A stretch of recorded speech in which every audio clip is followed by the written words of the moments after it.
Cessation des hostilités, retrait immédiat et sans condition du mouvement terroriste M23 de ses positions en République démocratique du Congo. Voilà ce qu'indique la feuille de route élaborée à l'issue du sommet tripartite qui s'est tenu le mercredi 6 juillet à Luanda sous la médiation du président angolais João Lourenço. Selon cette feuille de route qui fait l'objet d'un accord conclu entre Kinshasa et Kigali, la commission mixte RDC-Rwanda sera relancée après plusieurs années et va se tenir le 12 juillet prochain à Luanda.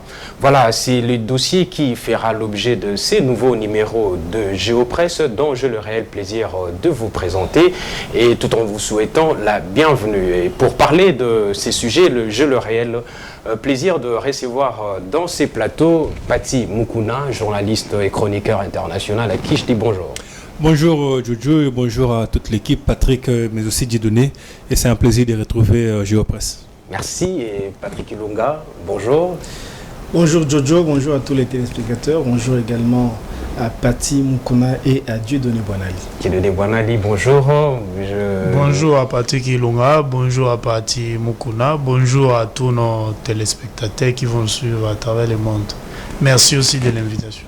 Merci, je vous en prie. Nous commençons cette émission avec un extrait de l'intervention du président de la République à l'issue du sommet tripartite à Luanda. Il a accordé une conférence de presse avec ses homologues rwandais Paul Kagame et João Lourenço.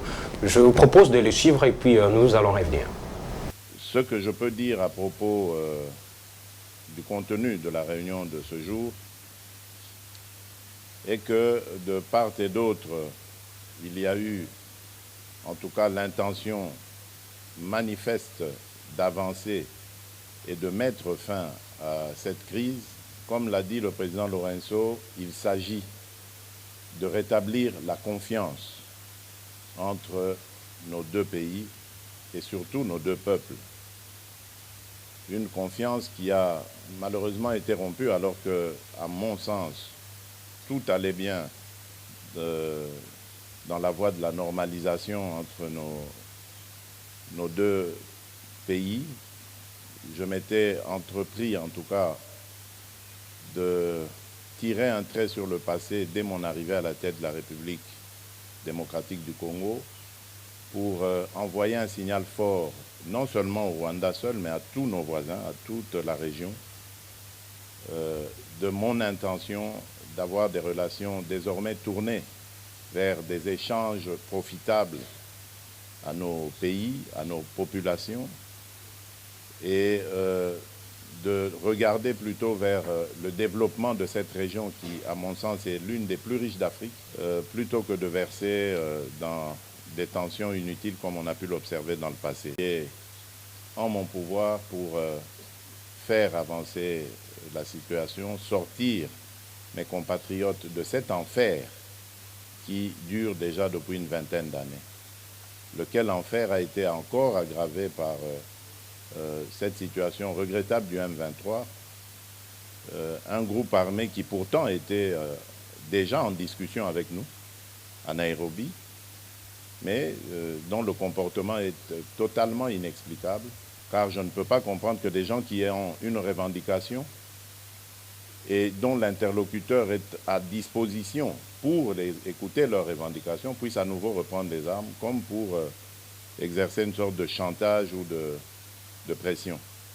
Donc j'espère vraiment et j'attends de ce processus qu'il apporte le cessez-le-feu immédiat et le retrait de ce groupe du M23, en attendant évidemment que l'on mette en marche la feuille de route qui amènera un processus de paix, de stabilité et de confiance.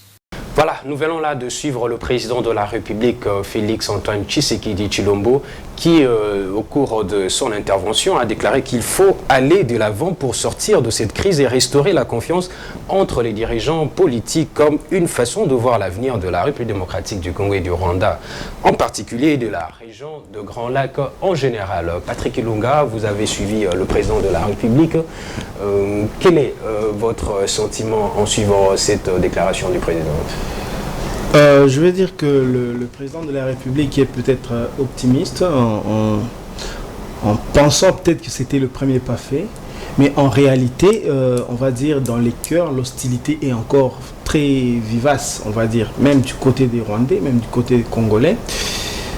On va dire qu'il faut aller toucher le problème dans son fond, réellement. Parce que le président rwandais s'est retrouvé en Angola, le président congolais, notre président, a été en Angola aussi, mais les deux n'ont pas la même lecture. Alors, si vous suivez bien Paul Kagame dit quoi? Entre autres, la question, c'est la mauvaise gestion, entre guillemets, selon lui, de questions de, on va dire, des personnes qui ont l'ethnie du Rwanda, on va dire, les rwandophones congolais. Alors que chez nous, ce n'est pas cette question-là. Parce que Paul Kagame veut en quelque sorte projeter le problème rwandais au Congo. La RDC n'a pas de problème de minorité ethnique. Non. Il y a plus de 450 ethnies. Voyez-vous? Donc on ne peut pas comprendre qu'il y ait une communauté, entre guillemets, qui s'élève, qui prend les armes contre, entre guillemets, son propre pays. Parce que si il y a des revendications à faire, demain les Kanyoka vont faire la même revendication. L'autre jour ce sera les Badinga, l'autre jour ce sera les Bateki, les Bapende, tout ça. Bapende, Bachilé, tout ça. Il n'y a pas une communauté qui soit majoritaire ou minoritaire. Et il n'y a pas une politique de discrimination contre une communauté. Déjà, ce sont deux points, on va dire deux lectures qui sont totalement différentes. Il va falloir avoir d'abord une lecture commune de la question avant de prétendre la traiter. Je crois que le problème du Rwanda, moi je le schématise en trois volets. D'abord, c'est le problème des terres. Le Rwanda, c'est un pays comme la plupart des pays africains qui ont on va dire, la plupart des gens qui sont là sont des jeunes. Donc, ils sont appelés à se multiplier. Déjà, il va se poser un problème d'espace pour contenir. Déjà, maintenant, ils ont une grande densité. Ils vont vouloir avoir besoin des terres.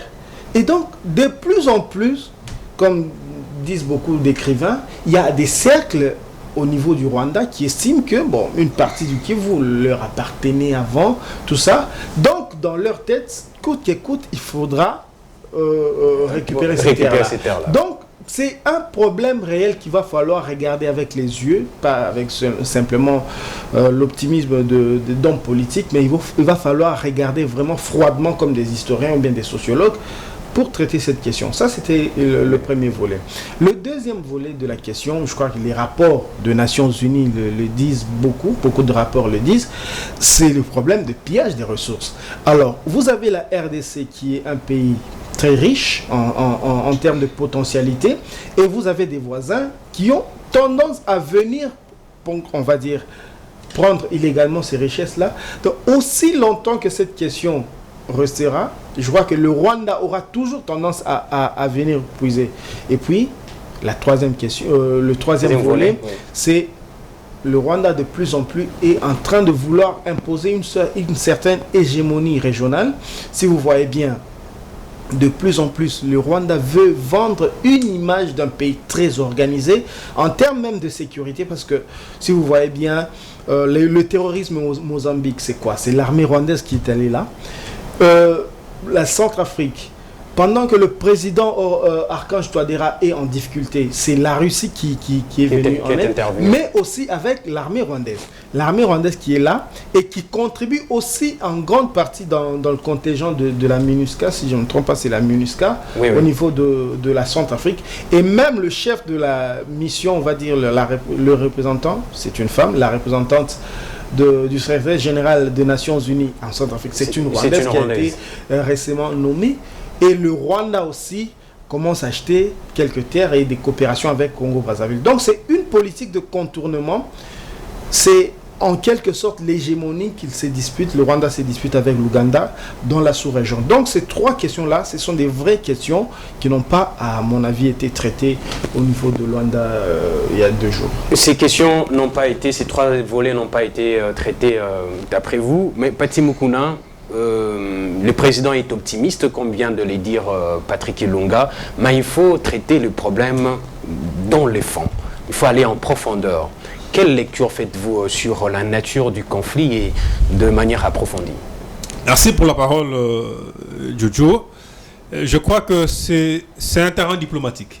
Et la diplomatie, c'est l'art de se dédoubler et de cacher ses intentions.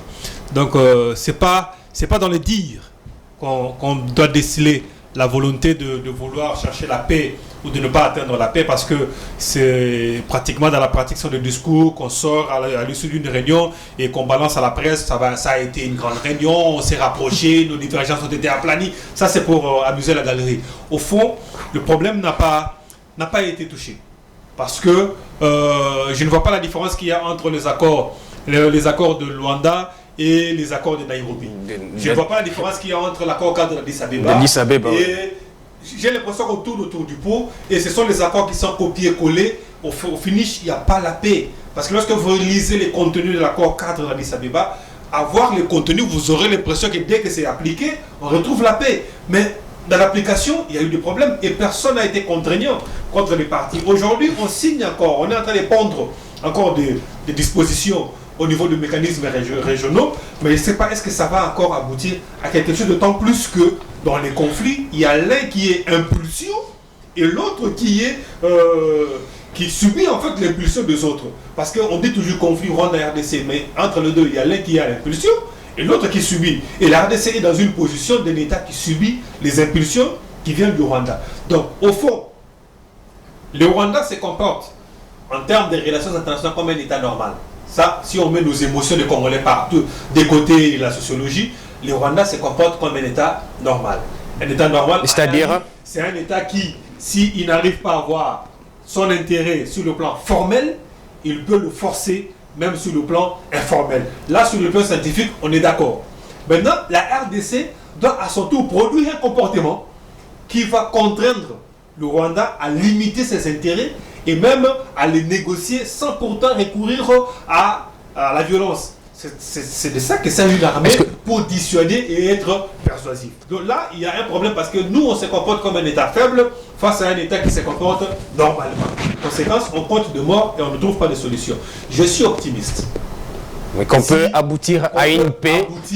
Si seulement si on change la donne, si et seulement si on change l'esprit. Parce que selon ma lecture, j'ai l'impression qu'il y a un esprit que j'ai depuis un certain temps que j'appelle l'esprit de Berlin, qui n'a pas quitté le Congo. Parce que c'est depuis Berlin qu'on a fait du Congo COP Nabiso. Le problème ne remonte pas à 60, ni à 50, ni à 96. Le problème c'est que le statut qu'on avait donné à la RDC, à la conférence de Berlin. Donc c'est les problèmes de terre qu'on vient de souligner, Patrick. Non, au-delà même du terre, les statuts qu'on avait donné à l'espace Congo d'aujourd'hui, c'était un statut où tout le monde avait le droit de faire ses affaires. C'était un territoire sans maître. C'était un espace internationalisé. C'est-à-dire, Association internationale du Congo, voilà. AIC, oui. Cet esprit-là, jusqu'aujourd'hui demeure. Malgré les indépendances, tout ce que vous voulez, l'esprit est resté. Chaque puissance conçoit le Congo comme étant borne à Bango. C'est un espace où nous avons droit de prendre. C'est notre espace, le président même n'a rien à dire. On s'impose, on prend, parce que l'esprit est de là, et comme ça, de Berlin. Regardez le comportement, tout le monde prend au Congo. L'Angola prend le pétrole, si vous allez voir, vous fouillez dans le contrat, vous voyez que c'est pas clair que ça. L'Angola prend le pétrole au Congo jusqu'aujourd'hui. Si vous regardez à l'Est, il y a au moins chaque État dans le monde qui prend quelque chose au Congo, de gré ou de force. Une terre d'exploitation pour le pays... C'est ça le malheur d'être au Congo. Nous sommes jusqu'aujourd'hui sous l'esprit de Berlin. Chacun a le droit de prendre chez nous. Et nous, on n'a pas le droit de prendre chez eux. Vous voulez faire des contrôles, on vous annonce que vous allez mourir. Mais vous restez du moins optimiste qu'on peut aboutir à une paix. Dieudonné Bouanali, il se pose un problème dans les pays. Le Rwanda agresse les Congo, d'après les autorités congolaises, mais le Rwanda nie cela. Qu'est-ce que vous en dites?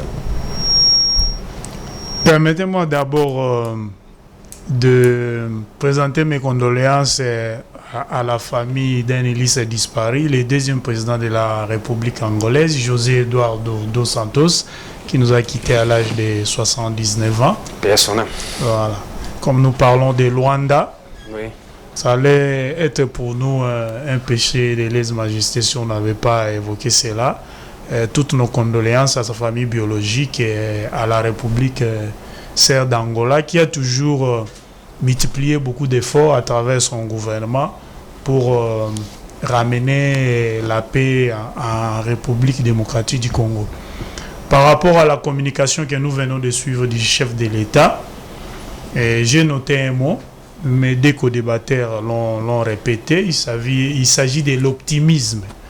Mais moi, je pense au-delà de l'optimisme, le président doit être prudent. Il a dit même que le pays n'est pas faible. Voilà. Le Rwanda ne pense pas que nous sommes faibles. Pati Mukuna l'a relevé tout à l'heure. Il a cité l'accord cadre d'Addis Abeba. C'est le meilleur accord qui puisse exister dans les relations dans la région des Grands Lacs. Moi, je ne vois pas un accord qui est venu avant ou après qui a dépassé celui-là. Je pense que si tous les États se mettaient au travail et on essayait d'appliquer cet accord, la paix allait revenir depuis longtemps dans la région des Grands Lacs. Il y a un autre mot qui a été relevé par Pati Mukuna. Il a parlé de la double face de certains États dans la région. Il y a un discours formel.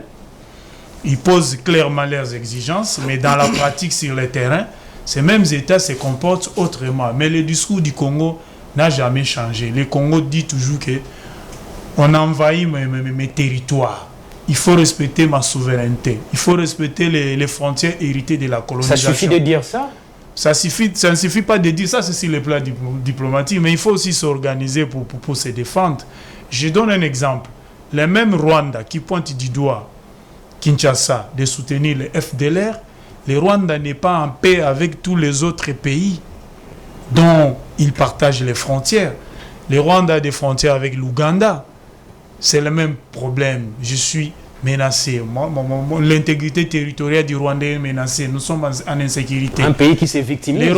Les Rwanda, c'est ça en fait le problème. Un pays qui joue toujours à la victimisation. Le Rwanda a des problèmes avec le Burundi. Depuis que le Burundi a un nouveau président, même celui qui est décédé, ils n'ont jamais mis pied là-bas à Kigali, mais il faut se demander pourquoi. Le Rwanda a toujours des problèmes avec ses voisins. Donc le problème, c'est un État minuscule qui veut organiser sa sécurité au-delà des frontières nationales. Donc il faut créer des zones tampons. C'est-à-dire au moins 100 km à l'intérieur de la RDC, autant de kilomètres à l'intérieur de l'Ouganda, autant de kilomètres à l'intérieur du Burundi. Comme ça, nous sécurisons. Mais pas au Kenya. Là-bas, ils vont pas oser. Ils vont pas oser.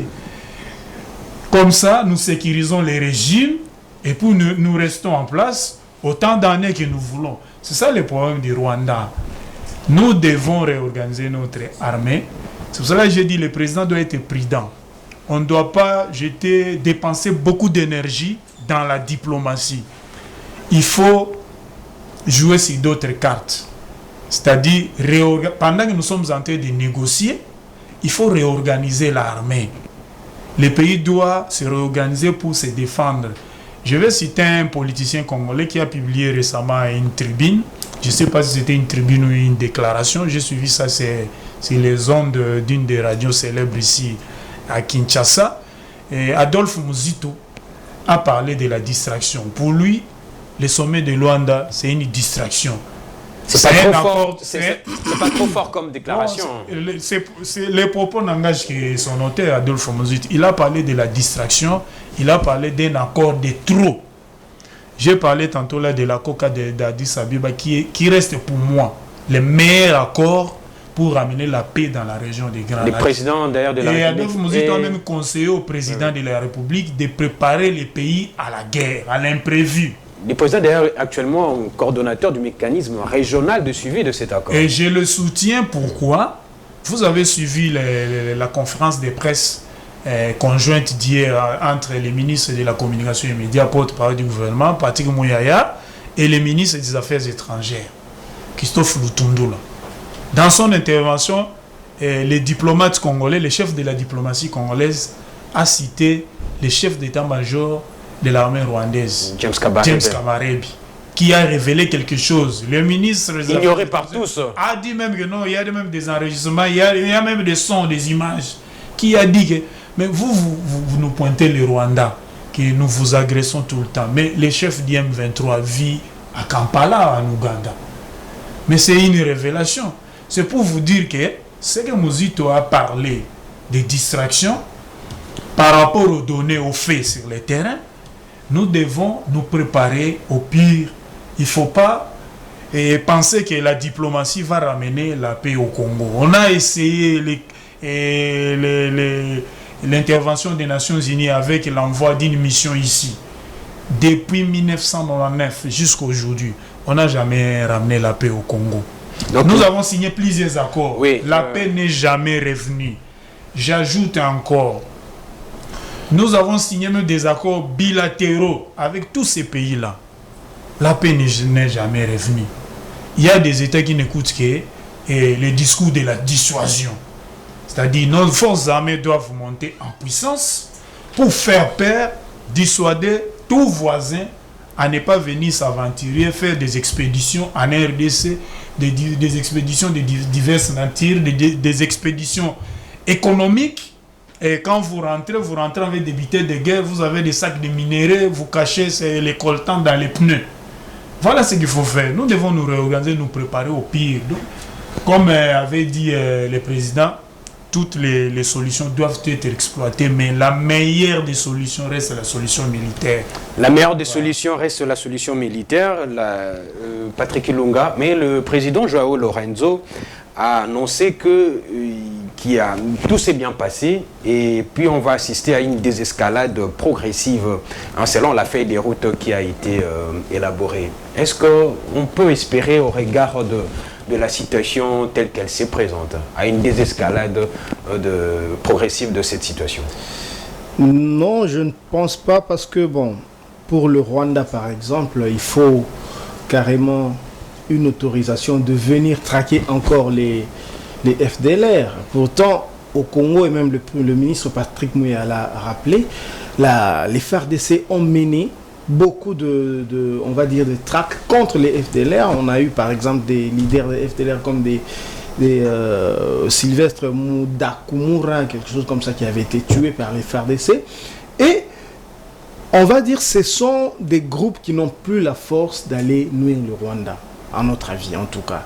Mais pour le Rwanda par exemple, il faut à tout prix. Et même il y a une source qui nous a révélé que le Rwanda avait introduit une demande formelle auprès des autorités congolaises pour venir encore une fois mener une opération conjointe avec les FARDC. Et c'est presque au même moment que l'Ouganda a fait la même demande aussi. Alors, le président, bon, on va dire les autorités ont estimé les Ougandais sont déjà là. C'était avant qu'il n'arrive. C'est-à-dire qu'il y a eu d'abord demande du Rwanda, demande de l'Ouganda. Pendant que les Rwandais attendaient, et ils ont vu l'autorisation on va dire l'autorisation des autorités congolaises pour que l'UPDF, l'armée ougandaise, de venir traquer les ADF. Oui. Alors pour Kagame, c'était pas possible. Comment est-ce que moi j'attends depuis longtemps? Et c'est pourquoi il a même fait le déplacement de Kigali à Kinshasa ici en novembre. On nous présente comme quoi on dit il est venu pour la masculinité positive. Non, ce n'était pas pour la masculinité positive. La preuve, c'est que c'était une pression faite sur les autorités congolaises. La preuve, c'est que c'était au mois de novembre. Il a insisté auprès des autorités congolaises que ne permettez pas l'armée ougandaise de venir chez nous, de venir ici en RDC. Alors, les autorités congolaises se sont retrouvées entre deux feux. Pression de l'Ouganda, pression du Rwanda. Finalement, le 30 novembre, les autorités congolaises ont permis la traque des ADF. Donc, dans la tête de Kagame, il faut à tout prix venir traquer les FDLR. Alors, j'ai même eu une conversation avec quelqu'un, un Ougandais qui connaît bien, qui a des habitudes de Kigali, qui va de plus en plus là-bas. Donc, au-delà de tout ce qu'on peut dire, il y a au Rwanda un sentiment on va dire de révolte qui commence à monter. Ils en ont presque marre de Kagame parce que selon les lois rwandaises aujourd'hui, Kagame peut rester là jusqu'à 2034. Alors ils sont en train de le pousser petit à petit. On en a marre. Finalement, c'est toujours guerre avec Burundi, soupçon avec Ouganda, guerre avec le Congo. Nous, on veut la paix. Alors il y a une sorte de lame de fond qui monte en Ouganda et au Rwanda, pardon. Et Kagame, selon ma source, en tout cas un ami qui est ougandais, il est en train de craindre en fait un mouvement contre lui. Donc il trouve en quelque sorte de prétexte, mais aussi longtemps qu'on ne sera pas dissuasif notre armée ne sera pas dissuasive, on aura toujours les mêmes problèmes. Mais je tiens quand même à rectifier, en tout cas de mon point de vue, la diplomatie n'est pas une distraction comme l'aurait dit Mosito. La diplomatie, c'est faire la guerre autrement. Ça peut s'appeler le soft power, c'est-à-dire le pouvoir doux. Oui. Voyez-vous, donc, on le voit avec la Russie. Voyez-vous, donc, vous voyez les États-Unis par exemple, il n'y a pas une plus grande armée que les États-Unis. Mais les États-Unis produisent une force militaire et de très bons diplomates. Donc je crois que c'est une autre façon de faire la guerre. On ne peut pas abandonner la diplomatie. Je donne un exemple. Vous prenez la question rwandaise, par exemple, les Tutsis consorts. Il suffit de menacer un peu. Alors je condamne, c'est vrai, je condamne les discours de haine. Mais il suffit de menacer un peu pour que le monde entier se lève. Là-bas au Congo, on menace les minorités, tout ça. Mais pendant que vous dites qu'on menace des minorités, les Congolais sont décapités, on tue les Congolais tous les jours. Ça ne semble pas émouvoir autant que la question rwandaise. Donc je crois que la diplomatie a son rôle à jouer, c'est ce que moi j'appelle, et ce n'est même pas mon terme à moi, c'est le soft power qu'on ne doit pas abandonner, mais en même temps, on doit se préparer à avoir une armée dissuasive. Et vous savez pourquoi, depuis la Deuxième Guerre mondiale, les grandes puissances ne se sont jamais attaquées de front comme ça?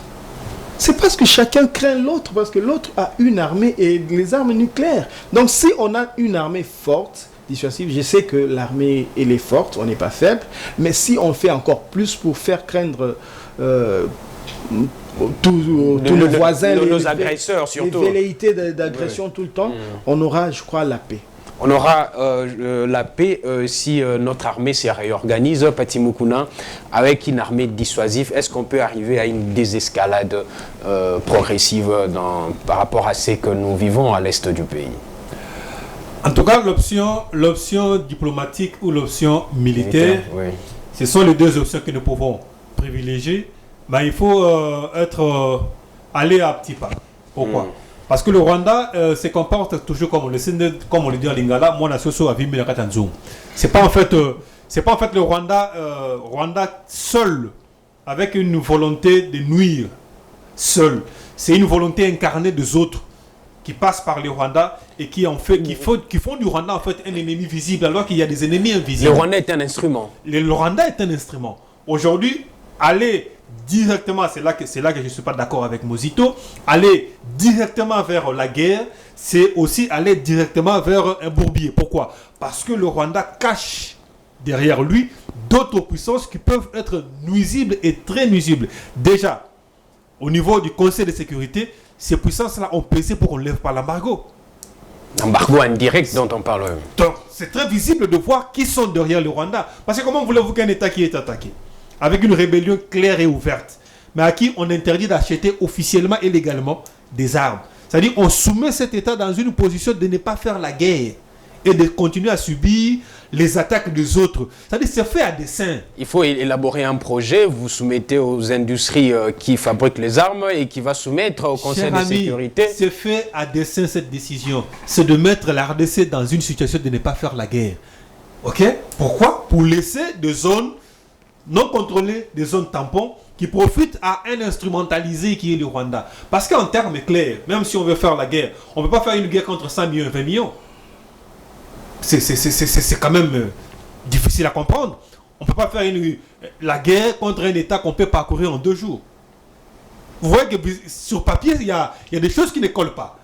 Mais dans la faisabilité, vous sentez que le Rwanda prend de l'ampleur, il prend du volume, il a des ardeurs qui cachent en fait la volonté de puissance auquel il faut faire attention pour ne pas aller directement vers un affrontement armé ou vers tel que le veut souvent les opposants de l'ARD, les opposants au Congo, la guerre pour la guerre. La guerre est calculée, la guerre elle est stratégique. On ne la fait pas pour amuser la galerie.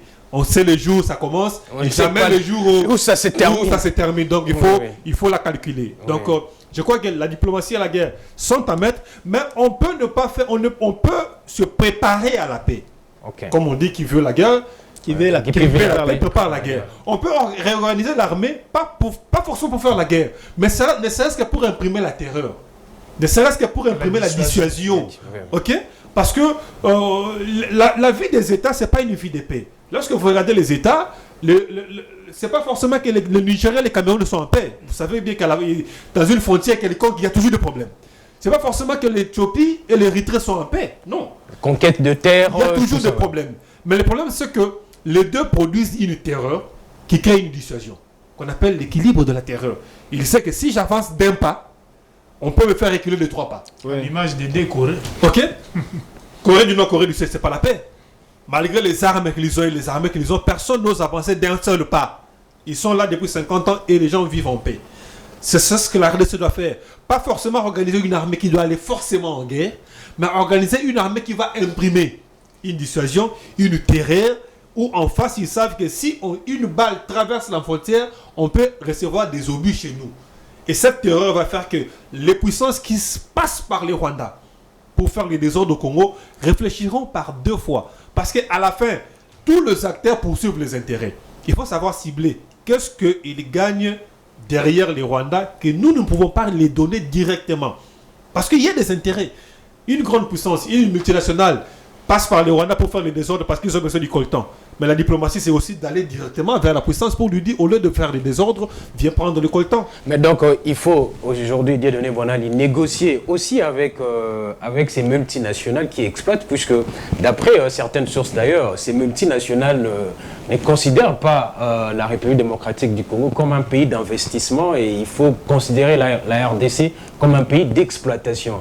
Alors, tant qu'il y aura la paix, lorsqu'il y a la paix, ils ne vont pas faire de bénéfices et ils ne vont pas aussi bien mener leurs affaires.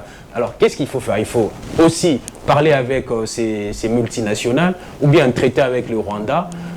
Comment il faut aborder la question? Moi, je pense qu'il ne faut pas dialoguer avec les multinationales. Derrière ces multinationales, vous avez des hommes d'État et des chefs de gouvernement. Vous vous rappelez de la famille Bush qui était derrière certaines multinationales pétrolières qui étaient à la recherche de la manne pétrolière en Irak. On nous a fait croire que non, l'armée américaine est partie en Irak pour chercher les armes de destruction massive. On ne les a jamais retrouvées jusqu'aujourd'hui. C'était pour aller mettre la main basse sur les sources pétrolières de l'Irak. Idem pour le Congo. Moi, je pense qu'il faut discuter avec les États d'origine de ces multinationales en externe. Et en interne, je pense qu'il faut améliorer le climat des affaires. Il faut améliorer les conditions d'attractivité des investisseurs. Si un investisseur trouve qu'au Rwanda, j'ai l'électricité en permanence pour construire une raffinerie, il va aller au Rwanda. Parce qu'il sait que si je traverse la frontière, en RDC, il y a un sérieux problème d'électricité. Ils ont des ressources naturelles, mais comment je vais faire si j'installe une grande mine, une usine, une mine au sens strict du mot, comme Kibali, comme Ivanoé, comme Tekenfungurum, comme Glencore, Moumi et KCC. Il faut de l'énergie. Mais ils se disent, bon, la zone aussi est insécurisée. C'est mieux, on délocalise les projets qu'on devait installer en RDC, on installe ça dans un État voisin et on profite des minéraux de la contrebande de bon marché qu'on allait acheter au prix du marché par rapport aussi à la bourse de Londres et des différentes bourses de matières premières dans le monde. Nous achetons ça à bas prix, nous raffinons dans un État voisin et puis nous vendons, nous gagnons beaucoup de bénéfices. C'est à nous de travailler sur l'image du pays, sur le climat des affaires, sur la sécurité, sur l'attractivité des investissements. S'il faut même réviser certaines lois qui ne sont pas propices aux affaires, au développement des affaires au Congo, il faut le faire. Le développement a un prix. Si on dit la paix a un prix, le développement a aussi un prix. S'il faut réviser certaines lois, il faut le faire. C'est de cette façon-là que nous allons combattre tous les États voisins qui viennent nous faire la guerre sous couvert des rébellions créées chaque 5 ans, cycle de 5 années. D'ailleurs, la guerre actuelle, c'est une guerre par procuration. Est-ce que vous avez déjà lu les projets des sociétés du M23 Est-ce que vous avez déjà suivi un leader du M23 vous dire que non, bon, nous allons parcourir les Congo, tenter l'aventure de l'AFDEL, les ambitions de pouvoir pour arriver à Kinshasa, faire tomber les régimes du Le vrai problème aussi, c'est... On n'a jamais entendu le vrai problème aussi, ça n'existe pas. C'est aussi l'exploitation de ressources naturelles. L'exploitation des ressources naturelles, et chaque fois qu'un des États voisins, surtout les pays de l'Est, veulent obtenir quelque chose du Congo, il faut nous fléchir. Oui. C'est-à-dire nous mettre dans une position de faiblesse. Bon, nous allons prendre Bunagana et puis on va prendre Rutshuru. Il y aura maintenant la clameur publique. L'opinion en interne va se lever contre le gouvernement. Le gouvernement va venir devant nous, le gouvernement congolais va venir vers nous, nous allons négocier. C'est ce qui se passe. C'est pour cela que certains acteurs politiques parlent des accords de trop. Des accords de trop, mais il y a la feuille des routes, Patrick Ilunga, qui prévoit, aussi parle de l'exploitation des ressources naturelles dans le strict respect des normes qui régissent les États, les États de la sous-région. Comment comprenez-vous cela? Je crois que c'est une des clés pour parvenir à la paix. Je sais que en 2009, quand le président Sarkozy, ancien président français, avait fait cette proposition pour exploitation, on va dire conjointe entre les pays frontaliers, en l'occurrence le Rwanda. Une proposition qu'on ne peut pas faire dans son pays là-bas. Oui, ça avait soulevé un grand tollé ici au Congo.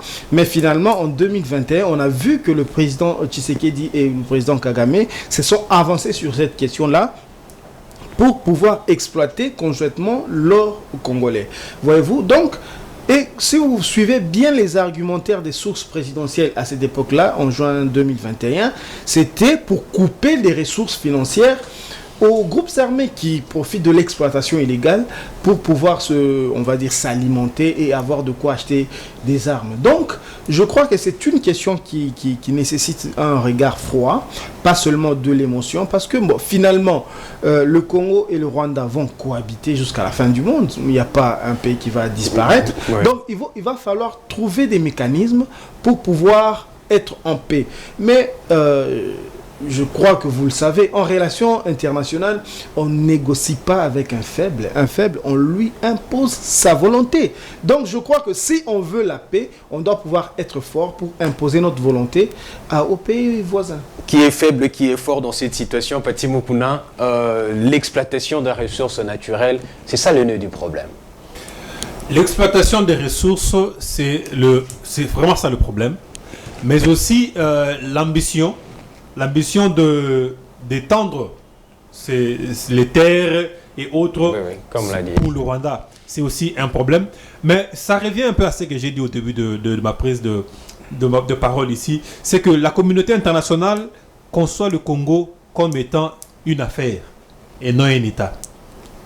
Donc la souveraineté ne veut rien dire. Vous pouvez voir un président qui vient vous dire vos ressources, partagez-les avec les autres. C'est-à-dire qu'ils oublient que les ressources font partie d'une souveraineté. Ils font partie de la volonté d'un État à se développer. Oui. Donc, c'est ça l'esprit du Congo. Les gens conçoivent le Congo comme ça. Et à cela, on ajoute la démocratie.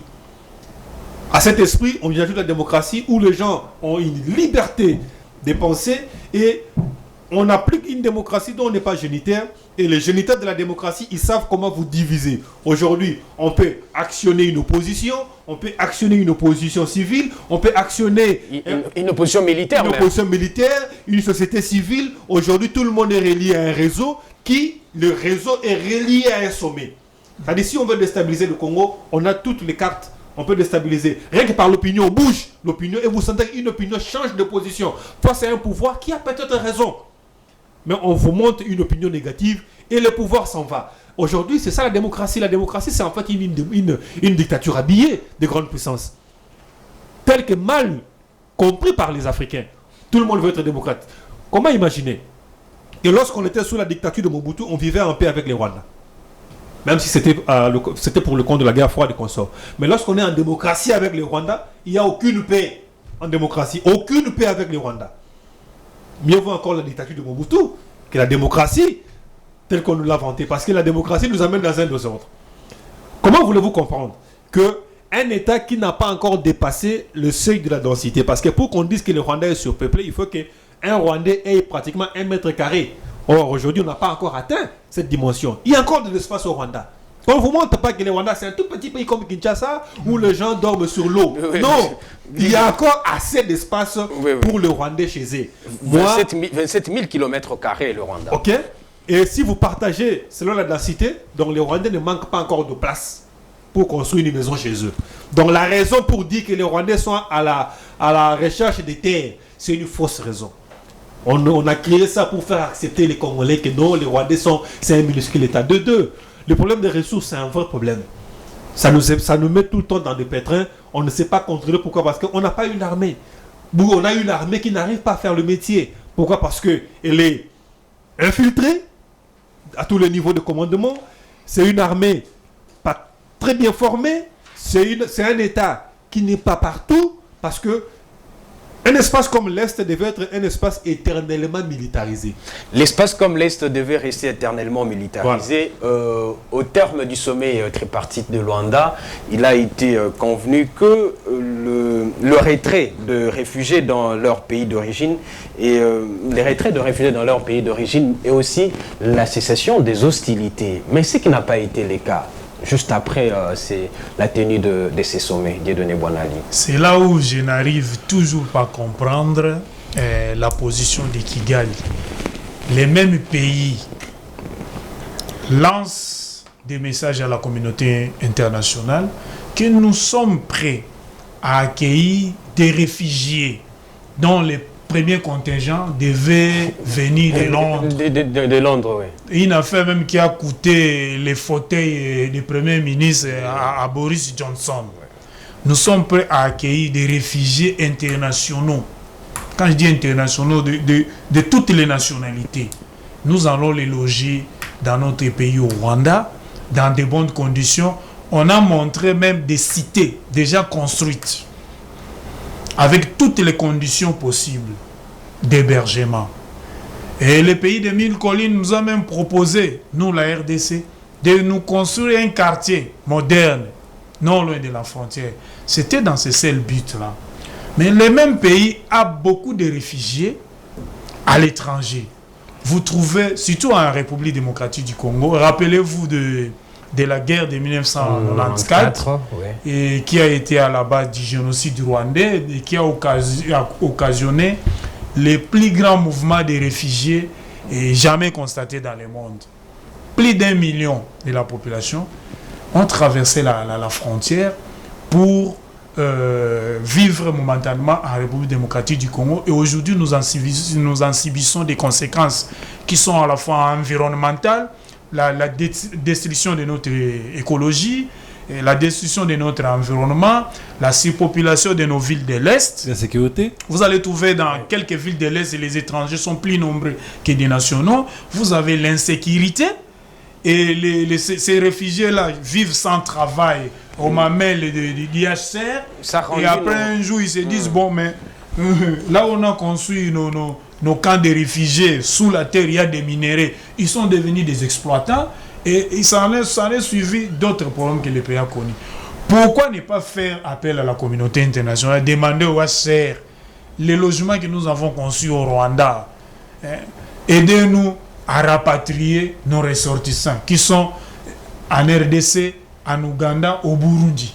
Vous préférez prendre des étrangers pour les loger chez vous au Rwanda, mais je ne comprends pas ces discours. C'est pour somaliser l'Est. Voilà, c'est pour somaliser l'Est, faire faire empirer la situation, parce que n'oubliez pas, il y a certains États qui sont jaloux, non seulement de la montée en puissance de notre armée nationale, ils sont aussi jaloux du fait que le budget du gouvernement, le budget de la RDC est augmenté très sensiblement. Aujourd'hui, nous avons dépassé la barre de 10 milliards de dollars. Il y a le PIB qui s'améliore d'ailleurs. Le PIB, les produits intérieurs bruts s'améliorent. L'état de siège a produit déjà quelques fruits, même si on ne dit pas que ça produit des fruits escomptés. Mais demandez aux gens qui vivent là-bas, ils vont vous dire que non, même si on n'a pas ramené la paix, mais la paix revient petit à petit. Ces États-là veulent nous imposer la guerre. C'est pour qu'on puisse prendre l'épée des ressources qu'on a pu mobiliser grâce à l'inspection générale des finances, les gendarmes financiers, grâce à une orthodoxie financière, à la bonne gouvernance du gouvernement actuel, Sama Lukonde. Vous allez prendre maintenant ces moyens-là acheter les armes si demain les Nations Unies enlevaient la disposition qui nous oblige comme État avant d'acheter des armes, on doit d'abord notifier le Conseil de sécurité. Demain, si on enlève cette disposition, nous serons appelés à acheter des armes. Mais c'est l'argent qui sert à acheter les armes pour nous défendre. Ça allait servir à construire des infrastructures diverses, les routes, à construire des nouveaux barrages. Oui, Dieudonné Boilard. C'est pour cela que je dis que... Vous devez chuter, nous terminons déjà. Cet accord-là risque d'être traité de distraction. C'est pour cela moi je conseille au gouvernement, Patrick, mon estimé confrère l'a dit tout à l'heure, qu'il ne faut pas négliger la diplomatie, mais moi je lui réponds que la Russie avait demandé à l'OTAN que tous les anciennes républiques socialistes soviétiques n'entrent pas dans l'Union européenne, diplomatiquement. Mais qu'est-ce qui s'est fait sur le terrain? La demande de la Russie n'a jamais été respectée. C'est pour cela que la Russie a choisi l'option militaire en faisant l'invasion de l'Ukraine. C'est pour répondre à mon estimé qu'on fait partie, pour lui dire que la diplomatie a des limites. Il y a des moments où il faut aussi faire la guerre pour se faire respecter. Là aussi, une autre expression comme qui est la Russie. Donc ça, c'est une autre expression, c'est une autre expression de la guerre. Mais on va terminer à une question à laquelle vous allez tous répondre. Il y aura la commission mixte RDC-Rwanda va se tenir le 12 juillet prochain. Comment pensez-vous que la RDC peut se tenir devant les négociateurs rwandais au cours de cette réunion? Voilà, Jojo, si vous me permettez en quelques secondes, je rectifie d'abord des choses que j'ai entendues ici. Bon, en tout cas, je donne mon point de vue, je ne rectifie pas. Mais on n'a pas 7 minutes. Voilà, c'est en 30 secondes. Patti a dit on n'a pas une armée. Non, on a une armée. Mais sauf que, comme dans tout corps, un corps social, il y a des brebis galeuses. Il avait corrigé, donc c'est infiltré. Une armée infiltrée. Voilà. Donc il y a des brebis galeuses qui sont là, mais c'est quand même une armée qui doit être respectée. Alors je disais aussi que la diplomatie, en fait, c'est la continuation de la guerre, mais autrement. Quand vous voyez Zelensky et Poutine, ils se battent, mais en même temps, ils ont des émissaires qui continuent à se parler. Chacun vient avec ses armes, on va dire, dans le langage. Même si ça brouille un peu, tout ça. Oui, ça brouille, mais chacun doit pouvoir amener des arguments pour faire plier l'adversaire, ne serait-ce que par la diplomatie aussi. Donc la diplomatie, c'est une autre façon de faire la guerre. Et moi, à mon avis, on ne peut pas la négliger. Alors, le 12 juillet, il y a une rencontre, c'est votre question. Oui. Je crois que la RDC doit pouvoir être ferme dans ses arguments. Donc, il faut désigner en face le Rwanda comme agresseur, voyez-vous. Donc, il ne faut pas aller par 4 chemins. Le Rwanda nous a agressés. Donc, il n'y a même pas à prouver parce que on a grandi ici en RDC, on a vu le Rwandais venir. On a vu même James Kabarebe être chef ici. Oui. Donc, le soutien du Rwanda aux groupes armés, c'est un secret de polichinelle. Et ce qui m'a étonné en tout, la RDC ou bien les FARDC se battent avec le M23. Mais le cessez-le-feu, on va négocier avec le Rwanda. Et le Rwanda aussi est là, on dit on va signer le cessez-le-feu. C'est que vous reconnaissez implicitement que vous soutenez les rebelles. Donc il n'y a plus rien à prouver. Il n'y a plus rien à prouver. Ils sont là, ils se cachent, mais en fait c'est un secret de polichinelle. Oui. Patti Mukuna, la RDC doit être ferme face aux négociateurs rwandais. La RDC doit être ferme en une minute, peut-être si c'est possible, doit être ferme dans une négociation. Il faut clairement donner ses positions et ses exigences, mais aussi faire en sorte d'obtenir des concessions de l'autre côté de la table, parce que les Français, il y en a pour bien discuter, mais obtenir les concessions et les appliquer. C'est une autre paire de manches. C'est une autre paire de manches, donc il faut bien négocier avec le Rwanda, qui, je l'ai dit, n'est qu'un parti visible de l'iceberg.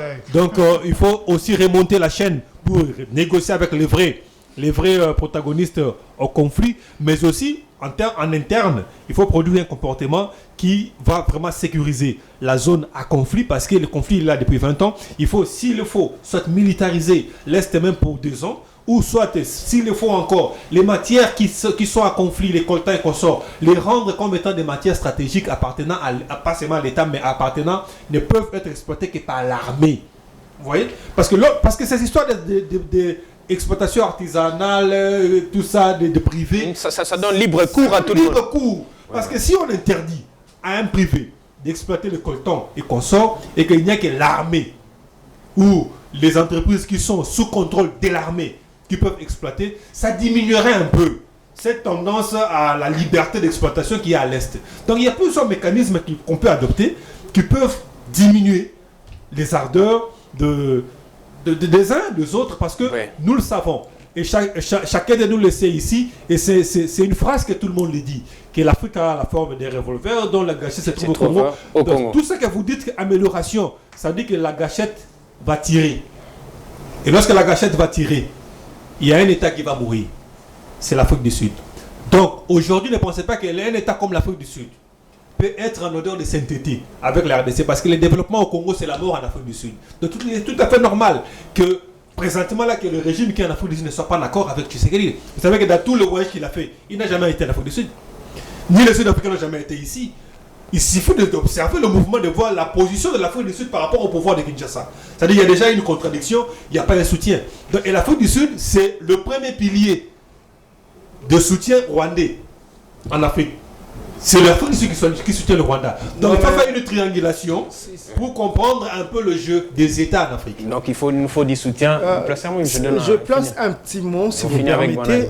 On a vu que c'est le Parlement sud-africain qui a même condamné l'agression rwandaise. Mais je contredis un petit peu ce que vous venez de dire. Parce que, bon, il y a eu réunion de Commonwealth en Afrique du Sud. Et le Parlement sud-africain a vraiment pris position contre l'agression rwandaise. Et l'exécutif a pris quelle position? Le Parlement et le législatif. L'exécutif a pris quelle position? Alors, pour un petit peu appuyer ce que vous venez de dire tout à l'heure, l'exploitation, c'est pourquoi on l'appelle exploitation illégale. C'est déjà illégal. Parce que si vous suivez nos lois, la loi minière, le code minier, même les artisanaux doivent pouvoir être dans une coopérative reconnue avant d'exploiter. Donc, voyez-vous, tout ça est déjà encadré, il suffit de bien appliquer. Tout ça est déjà encadré, Dieudonné Bouanali, il faut obtenir la concession auprès de Rwandais. 30 secondes et puis on boucle l'émission. Moi, je pense, en plus de la fermeté, il faut être prudent, continuer à négocier, continuer aussi à nous réorganiser stratégiquement, militairement. Je soutiens les idées qui ont été développées ici par les deux co-débatteurs. Il faut renforcer l'autorité de l'État dans la partie est du pays. S'il faut créer même des entreprises minières qui seront sous tutelle du ministère de la Défense, il faut le faire. Il y a un adage qui dit « la paix n'a pas de prix ». S'il faut passer sur cette voie-là pour ramener la paix à l'Est, il faut le faire. Je termine en citant un ancien président de la République démocratique du Congo, le maréchal Mobutu.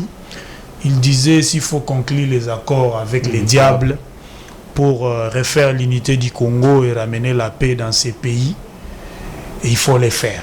Il faut le faire, il faut réorganiser l'armée, il faut en interne aujourd'hui mettre en place des mécanismes qui permettent au pays de se protéger et de faire face aux agresseurs. Avoir une armée dissuasive, soit militarisée et puis aussi engager aussi deux actions diplomatiques qui permettent d'obtenir des concessions auprès des opérateurs ou des agresseurs de la République démocratique du Congo. Voilà, cette émission touche à sa fin, fidèles téléspectateurs. Merci de l'avoir suivi. Et puis, j'ai dit également merci à mes co-débatteurs, Patrick Ilunga, Dieudonné Bouanali, Patrick Ilunga et aussi Pati Mukuna. Aussi, si vous avez aimé cette émission, Benito Kabiena à la caméra, Béni Fombo, Stani Tsamba. Et on se retrouve à la prochaine. Merci.